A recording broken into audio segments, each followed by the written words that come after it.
The man famous for both his mystifying street magic and his larger-than-life endurance stunts, he has the ability to impress anyone with his cool personality.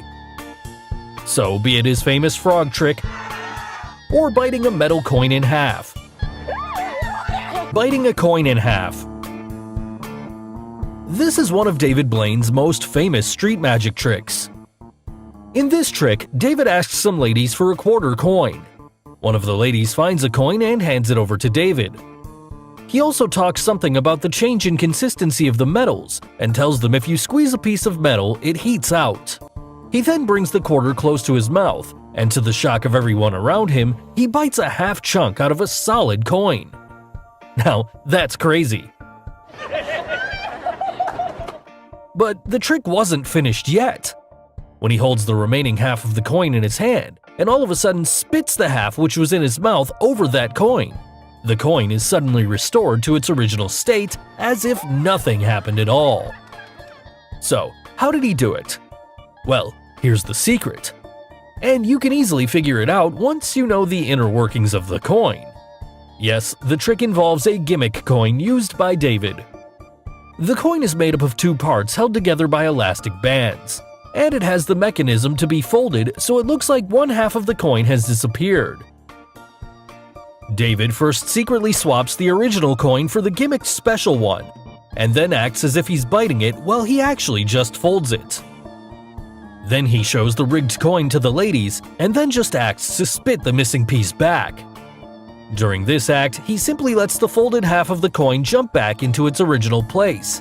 And that's how the magic happened. The insane card trick.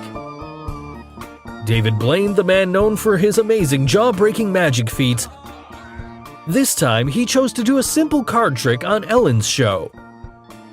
He first calls upon a girl from the audience to make the trick even more interesting. He takes a deck of cards and asks Ellen to choose any card at random and sign over it.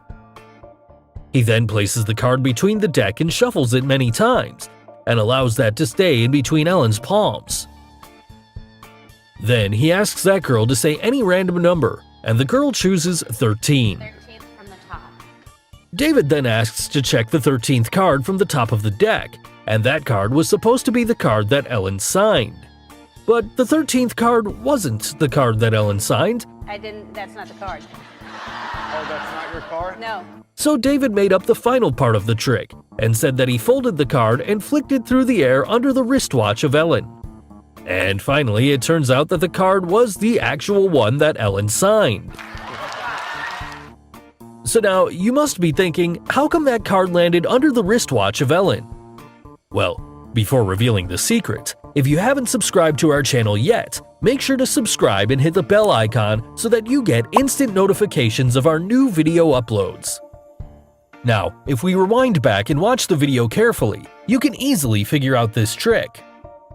If you look here, when David placed the card between the palms of Ellen, he very quickly took his right hand under the wristwatch where he had the card removed from the deck and folded under it. He then quickly places the card under the watch without Ellen even noticing it. You could even see the card already folded and fixed under Ellen's wristwatch. And everything David said about the card moving through the air under the wristwatch of Ellen was just a misdirection. Turning coffee into coins. Wouldn't it be great if your coffee turns into gold coins? Call David Blaine, the record-breaking magician who knows this magic trick. Now, this was one of David Blaine's most famous tricks, in which he turned a homeless man's cup of coffee into a cup full of gold coins. So, how does David make coffee turn into coins? Well, we have the secret. Hidden inside the coffee cup is another small cup with a sponge at the bottom of it. That cup is just large enough to fit inside the main coffee cup below the coffee line. A sponge is being cut to fit inside the outer cup, and that cup has a small hole at the bottom. The size of the hole is such that David can easily place his finger to cover it, and this becomes the key to the trick. Now, the small cup filled with coins goes into the outer cup on top of the sponge, and finally, the coffee is poured inside the cup. Now, David starts performing the trick. First, he places his finger inside the hole at the bottom, and through that hole, he slowly pushes the sponge above, which makes the small cup filled with coins rise and appear. This makes the coffee drain down below the inner cup from its sides and into the sponge, which absorbs all the coffee. Finally, we see the coins appear, and this is how he fools us with his amazing skills.